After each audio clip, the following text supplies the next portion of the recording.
Hey guys, I'm D, and this is my top Blizzard games. Before we start, I just want to say that this is my opinion of all the games of Blizzard, so don't be mad about anything I will say.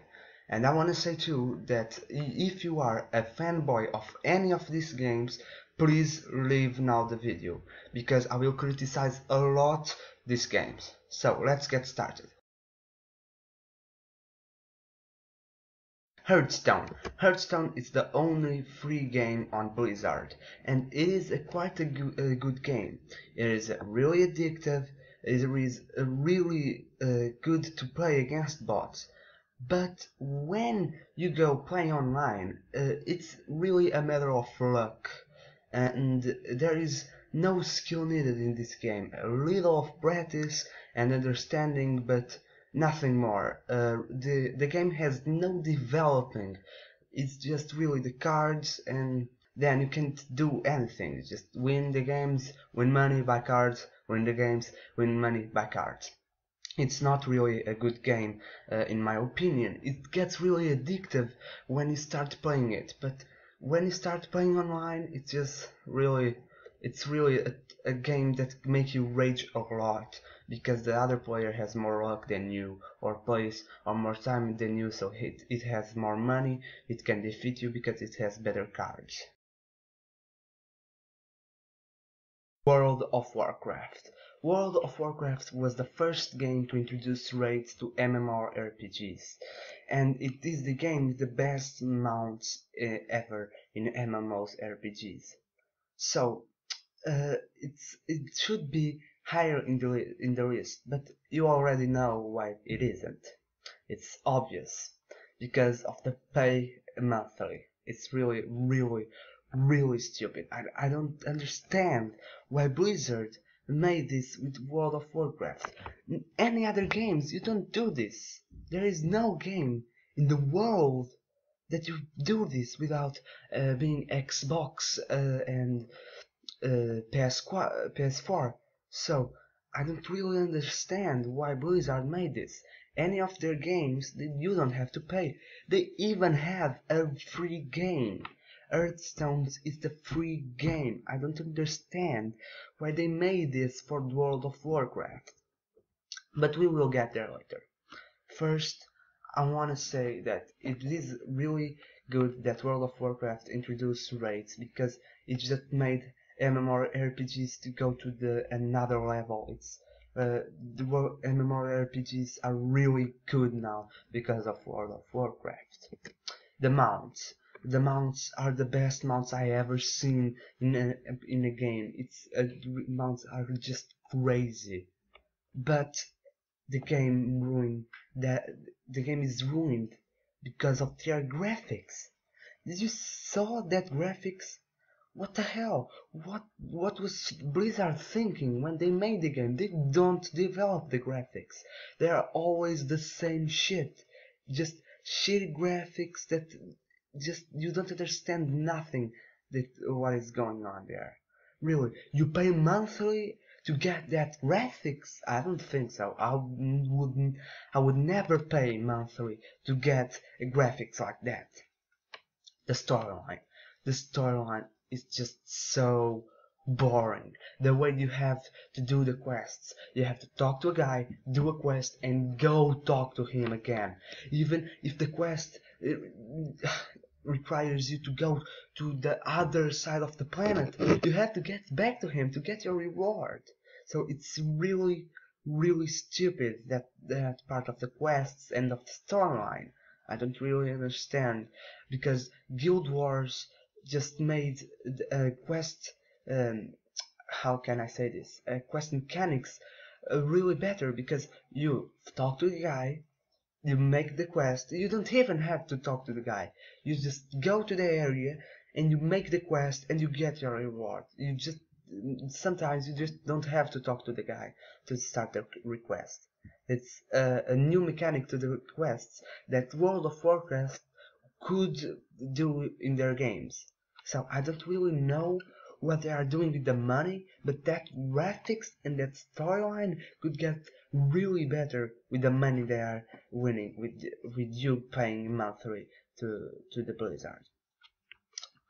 sorry, I didn't want to say this, but I had to. The people that pay monthly to play online in World of Warcraft are just, sorry, but you are stupid. Sorry, you are stupid. You have a bunch of games that you can play for free that are exactly the same shit as World of Warcraft.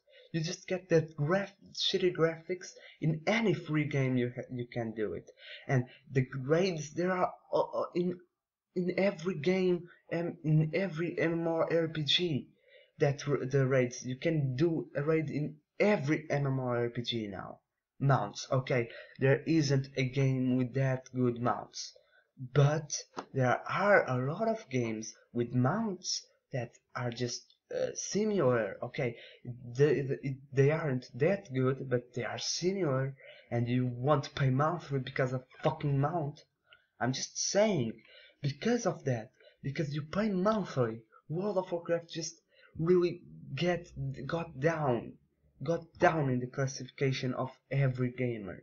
League of Legends, it's free and it's in top one of every game, free and pay games. So sorry, but World of Warcraft just got really down the scale because of every free games that are really better of all, or because of pay games that you don't have to pay monthly.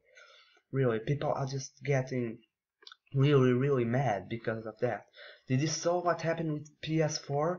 People are just crazy with what happened to PS4. Pay monthly, they are not happy about it. And with World of Warcraft, gamers aren't happy about it too. So, let's just get to the next one. Diablo 3. This game is a really good game. I really like this game. I play it a lot. It has the best storyline ever. I didn't play a game that had the great storyline as this game had. Diablo 3 has the best storyline ever. You can do one thing that you can't do in other MMORPGs. You can do private games. This is just great. If you don't want to get a higher level guy passing your game all to the end, you can just do private game, play it yourself. No one is just annoying you, no one is spamming with you, and you just are there doing your game, and you are playing online, because if you want to play online, all you made in a private game will be in online, because you are actually playing online in private games. So that is a really good thing. It has a really good graphics. I really love the graphics from the bosses, from the the own characters. It's just really all good. You can understand it clearly. Now, there is a problem. You get easily tired from the game. You play normal and just damn, you can't play hard again, because it's exactly the same storyline. And even if it is good storyline, when you play twice, it is already stupid to do that. Unless you are playing with another character. That is different. You need to do it, and you will enjoy it in another way. There is a lot more problems in Diablo 3. The online experience, it's really bad. It's because everyone likes to play private mode for a simple reason in Diablo 3.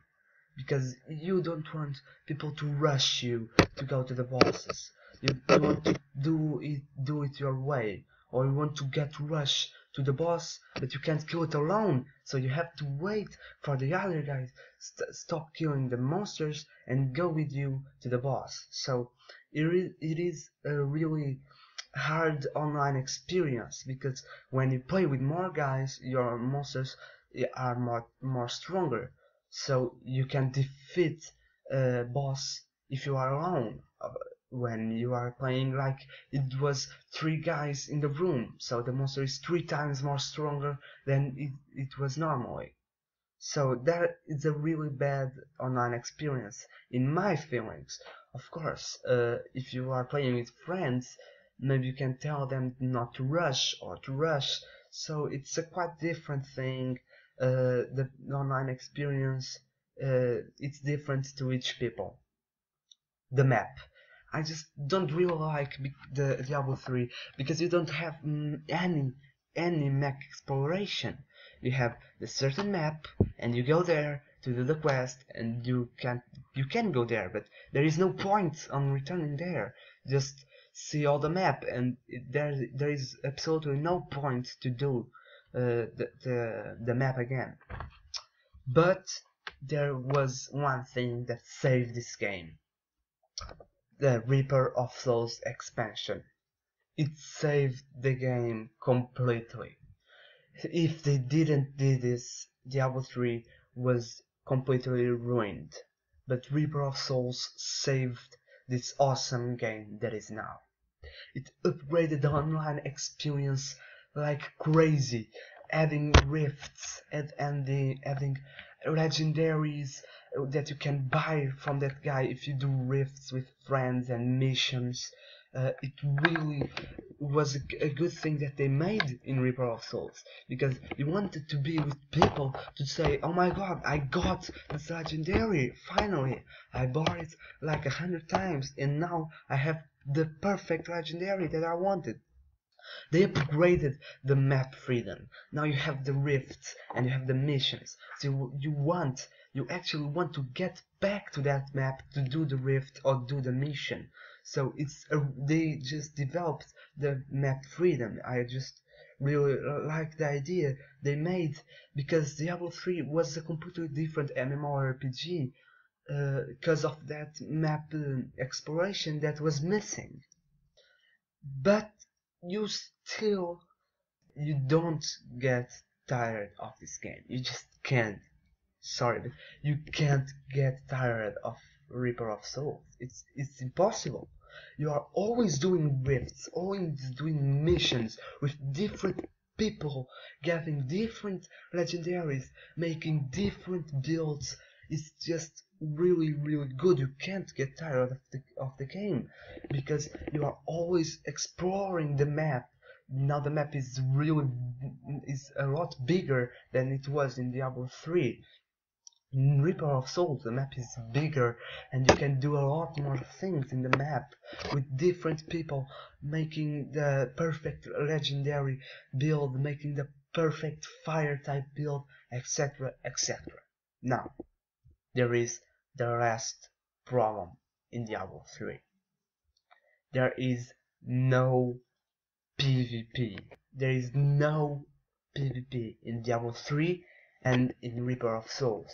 I don't know if it was on purpose, but it is really shitty when you do that, because all MMORPGs have a PvP, and you just take that off the MMORPGs and the game stays a little dumb because it's only PvM and no PvPs.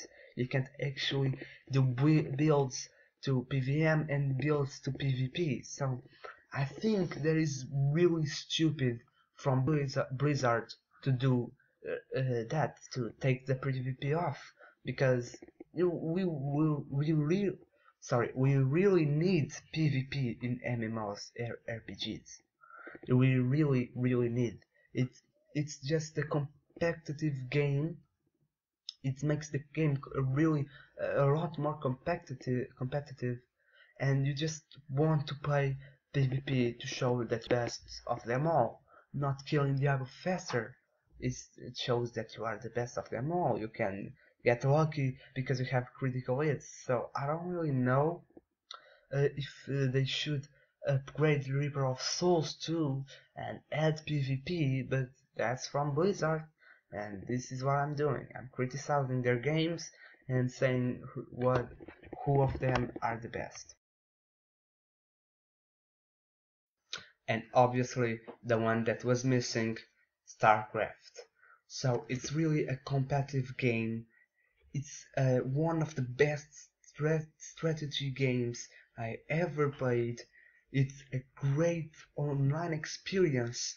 It has a really good online experience because you are always playing against different guys, and that is really good. It has a really awesome campaign and practice mode that explains everything you need to know. There is some games that you have the problem that you don't understand exactly the things that you have to run by yourself. In Starcraft, they just really teach you anything that you need to know. You just can't get tired of the game. You play it, and you want to play it more and more because it is a really competitive game, and it is really addictive. It has a really good graphics, great graphics. There is nothing to say about the graphics of Starcraft. Besides, they are really good, and it can get hard to new players because if you are going to play against people that already played in the last games of Starcraft or in other strategy games that are similar and you never played, you can get easily destroyed by them.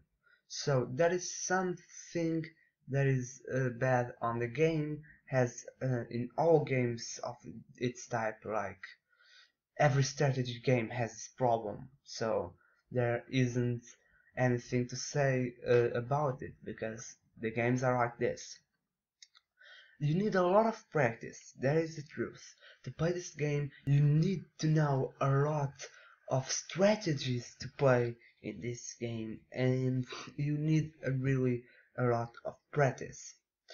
There is one problem with this type of games, that in all strategy games and in room games like this, that you play once and in the next game it's completely different, you can get easily rage. You can really rage a lot in this game because you are trying to build your troops and suddenly just a airplane appears and destroys everything you had because you are trying to get more buildings than that armies and defensive buildings. So it is quite of a problem. You can rage a lot, but it deserves its top one because it's really one of the best strategy games I ever played, and it is really a really good game. So that's all. I hope you enjoyed, and stay tuned for my next top 10 games.